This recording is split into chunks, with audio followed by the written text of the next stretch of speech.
From myself till it was all lost, not anymore. I'm holding on to all the pieces of my heart's debris. Everyone, hope you are doing great, and let's begin this beginner series for Blup. And in this series, we are going to go through Widget Library and how to save and load pages to global and Widget Library. So let's roll, and it's going to be fun. So first of all, we are going to go through Widget Library, and in this, we will start with progress wheel. So let me just drop it. As you can see, this is a loading progress wheel. So if I have to change some values around it, so first of all, let's do the color first. Okay, so I can change its color to anything. Let's make it kind of a greenish. So yeah, you want to change its stroke, you can change its stroke to anything. It is now very, very big. And you want to change, you want to give it a background color, so it is a color which is not showing up. So like this, the background color, that's the background color of it. You can give any kind of a color. And this is the value. So if you will remove it from -1 to, let's say, you will give some other value, then it will become simply a progress wheel which is not animating. So now it becomes from indefinite to definite. So now you have to give it a definite value between 0 and 100. So that's how it works. So if it is 0, it's all black. If I just increase its value to 100, it becomes all green. So that's how it works. So right now it looks like a pie, but you can just decrease its width, then it will become less like a pie but different kind of donut. I think we call it donuts. So yeah, that's what it looks like. Okay, so what else we have here? This is checkbox. So it is pretty simple. So in this, it has a value of on and off, so it's like a boolean. So it also have tri-state, so it has 3 states now: boolean, on, off, and between. That is the tri-state. If we go towards the colors, so you can change its color to anything. So let's say you wanna change the color of the check to something else. So I've made it red.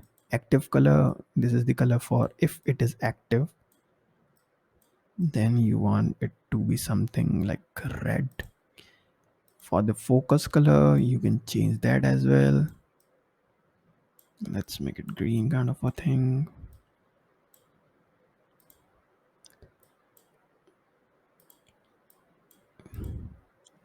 And then this is the hover. If you want to give it a hover kind of a color. So right now it is not visible because it is not running on a mobile app. So that's why it looks like this. We will come to it. Okay, so if we talk about the fab button, so it's the floating action button. And over here you can similarly you can change its color. Like the splash color, you want to give some reddish splash color, so whenever I will click on it, it will have this red splash on it. If you want to change the hover color, we can do that. Let's make it kind of a greenish. Let me just give it some color. Yeah, so like as soon as I hover it, so like as soon as I hover on it, it changes its color to the color we have given it for the hover. So that's how it works. So it's similar. You can give it a tooltip, so it will cover over it. Paddings, elevation. So right now it is -1 elevation. If you will just increase its elevation, so as you can see, it has this black grayish shadow that increases and decreases based on the elevation. It is disabled well elevation, focus elevation, hover elevation. If you wanna like give it a lot of elevation on hover, so this is how it becomes. So on hover it will change, and highlight elevation. If you are just going over it, then you want to change its elevation. So these are for the fab, and if you will just double click on it, then you can change the icon on it. So let's say I will make it an alarm clock, and I want to change it to something else, so I can do that as well. I can change the size of the icon, can make it very small or very big. So that's how it works.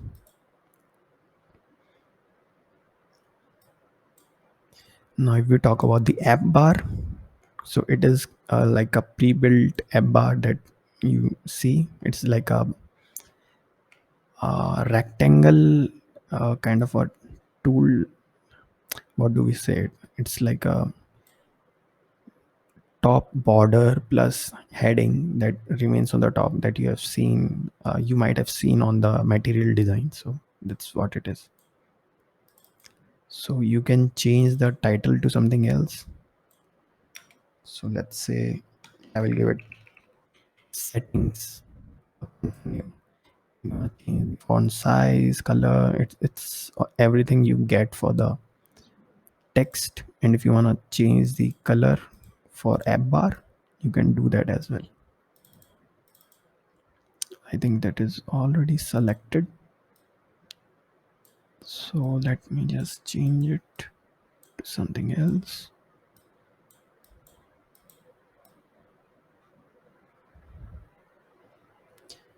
So yeah, we can change its color.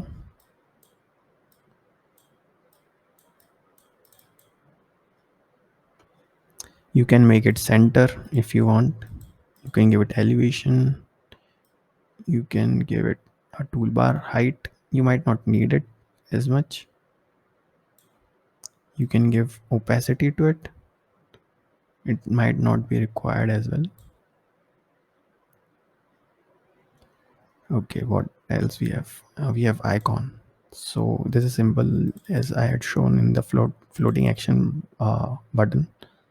So you can just have any kind of a icon. So we already have pre-built all the icons of the material design, which covers rounded, circle, sharp, uh, filled, non-filled icons. So let's say I will just make it a home. I will search home, and this is the home one. So we have a home icon. We can increase this thing. We can increase the size of the icon as well, like this. You can change the color or anything you want. Flat button. So flat button is simple. It is mostly flat. That's why its name is flat button.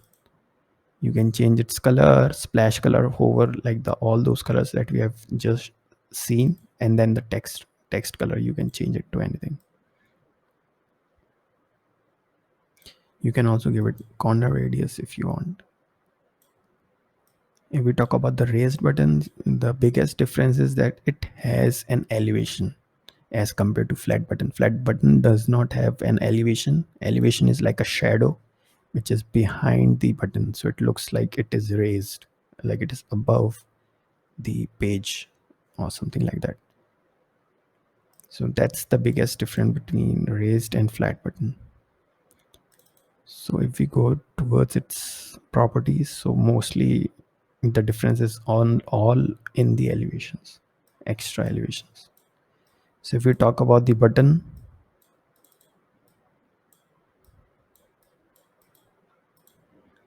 so in this button, as you can see,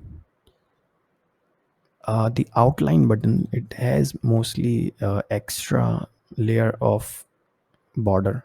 So that's what the biggest difference in the flat button, raised button, and outline button is. So as the name suggests, they basically do the similar kind of a thing.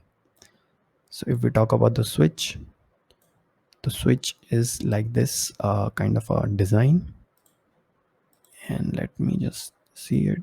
If you can change its value, it is also like the radio button or the checkbox button. It's like it takes the boolean and then it has these multiple colors that you can change. You can change the active bars color to anything else. It is inactive. Let me change for the active. So this is the track color that we have changed, and the thumb color, if you want to change it, you can change that as well. Right now that is the active color for it. I think this is the one. Okay, yeah. You can change it to anything. Okay, cool. So moving on to slider. This is the slider that you can use. These are all going to be used mostly through Blup Lightning, which provides the logic, and you can use them with the logic system, and that makes it way more useful. So let's see what it has. It has the values similar. It goes from 0 to 100. Those are the maximum values it gets. You can define the minimum color, minimum value it can go towards. Right now it goes from 0 to 100, so you can even decide that thing from where to where it should go. Divisions, if it is -1, then there are no divisions. If you make it more, then you can see like it has these dots in between and it goes between these dots. So these are the divisions.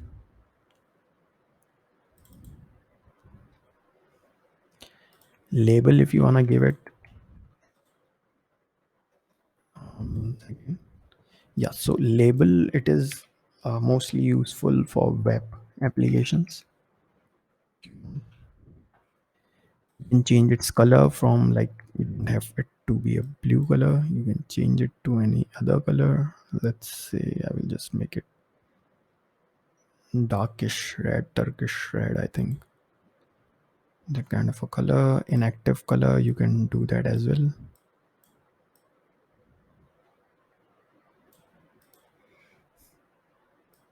So yeah, then you have multiple choice dialog box that is pre-built that you can use. So on this is kind of like a container, or you can think of it like a rectangle. So it has all the properties of rectangle, plus on click it opens up all the options that you have given to it. So right now it shows you title, title 2, title 3, title 4, oh sorry, options to the 4 options it gives to you, and the title with the search menu. So this is all that you get through it. You can change all those values as well, and plus, like, you want to change the title to something else. Let's say save settings. I will change its title over here and on the mobile phone as well. Okay, what else do we have? iOS date picker.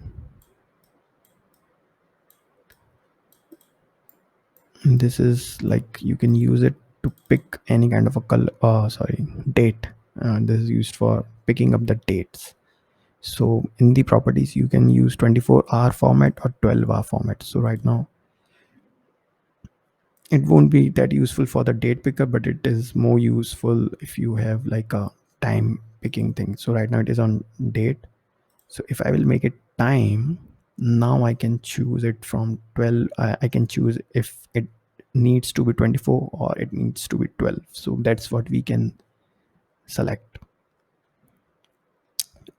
We have theme type. So it is right now it is light. You can change it to dark.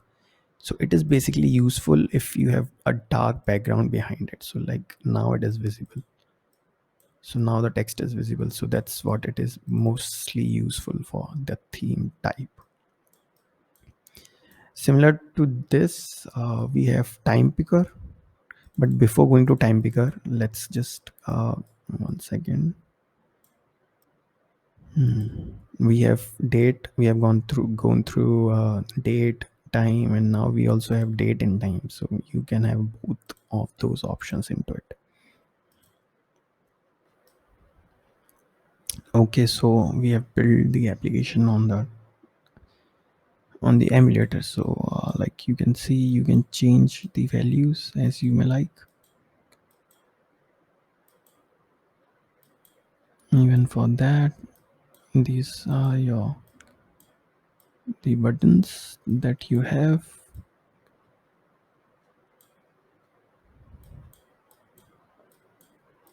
They are all not working because we have not set them in for the use case. So that's the thing. And the below one, it is the use multiple option thing, multi choice dialog box.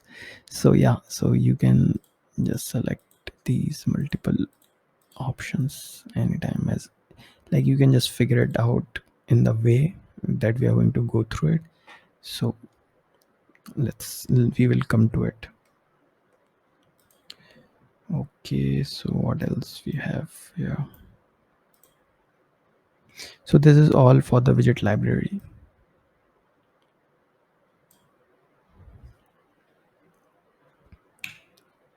And now I will just make it white again.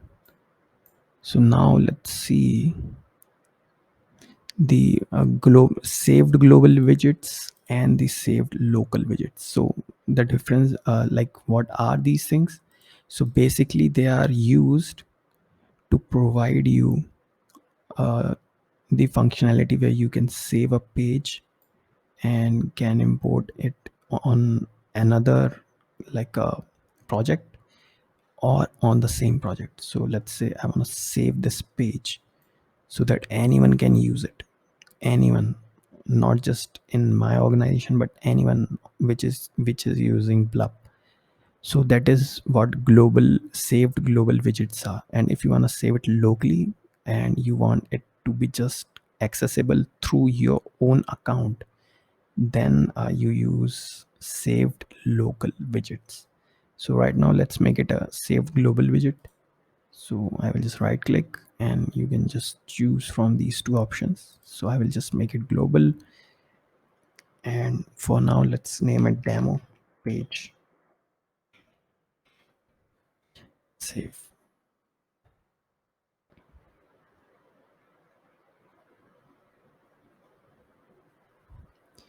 So now I will just refreshing it. So now as you can see, we have a page right here. So now what we can do is we can just drag and drop this whole page onto a uh, on a page that is already there, or you want to create a new page, you can do that as well.